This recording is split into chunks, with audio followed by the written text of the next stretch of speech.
Turn around. He's behind you. Now, David and his friend Alex were up in the North Woods doing some ice fishing. Now, they were in a very remote area near a very large lake.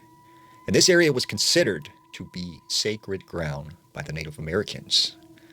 So, being that it was the middle of winter and it was very cold, they were being very precautious. They had a very large fire going.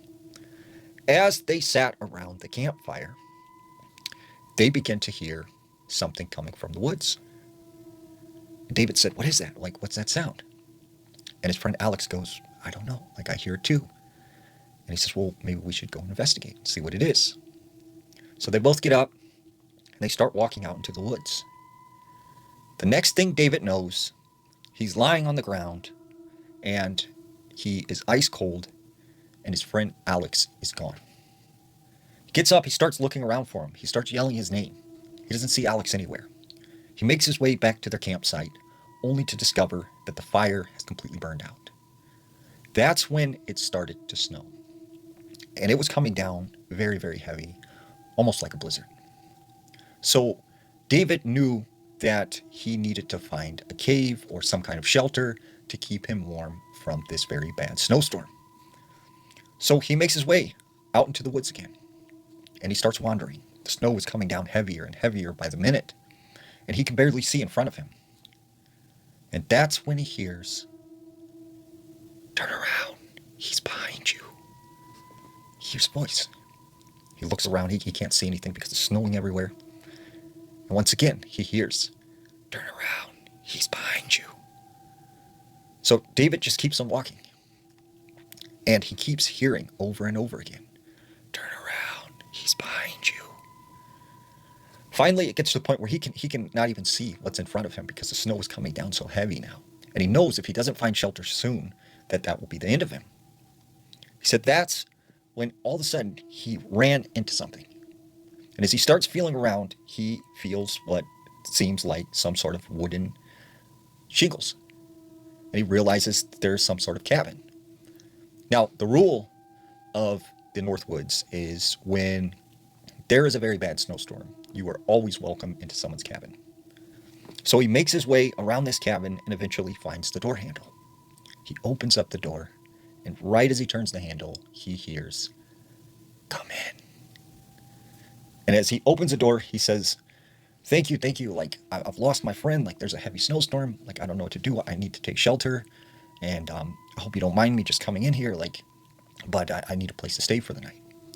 But as he makes his way into this cabin, it is completely pitch black. There's no lights, there's no candles, there's no fire going. It's just completely dark. But out of the corner of his eye, in the corner of the room, he sees the silhouette of a person sitting in a chair. So David makes his way around this cabin, and he finds a spot where he can sit down. And he tells this man, like, "Thank you for once again for letting me come in. Like, there's just a really bad storm out there, and I don't know what to do." And he says, "If you just give me a few moments, I will go out and I'll gather some firewood and I'll get a fire going." And he said, that's when this person said, "Yes, hungry." He said, "Oh, you're hungry?" He's like, "I don't have any food with me. Like, I left it back at the campsite. But, in the morning, maybe I could do some hunting or fishing and I could give you something to eat." And he says, "Yes, delicious." So he keeps trying to have a conversation with this guy, and the guy doesn't really talk that much. He says very little. And he can't even see what this guy looks like. He doesn't even know who he is. He just sees the outline of him in the darkness.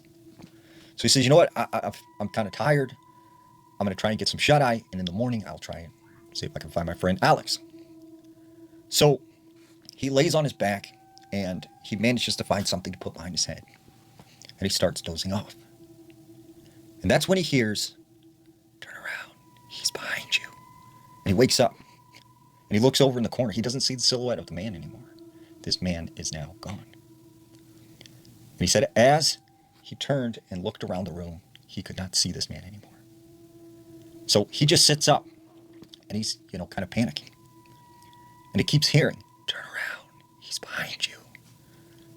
And he's thinking to himself, like, where is this guy? Like, what is he messing with me? Like, what's going on? And he could just hear the wind whipping against the house.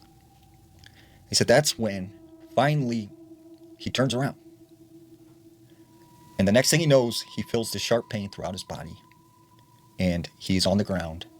He wakes up, and it's now morning. The sun is shining into the window of the cabin. He said that's when he looked over in the direction of where that man was sitting. And he said, that guy wasn't there. It was his friend, Alex, a half-eaten body. And he discovered he's missing a tooth. One of his teeth were stuck into his friend Alex. That's when it occurred to him. He had been stuck in the snowstorm for a very long time, and he had eaten his friend.